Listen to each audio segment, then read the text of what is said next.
This very problematic white woman who had said extremely harmful and honestly horrible things, and then was on saying, "It's not who I am."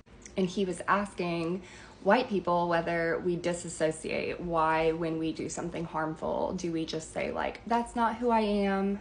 And for me, it brings to mind the quote from Ibram Kendi: "The heartbeat of racism is denial."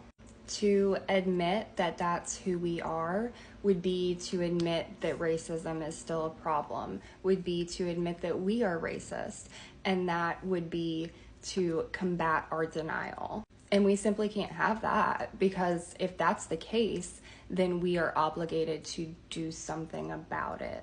And as I've said in some of my previous videos, white people as a whole are lazy.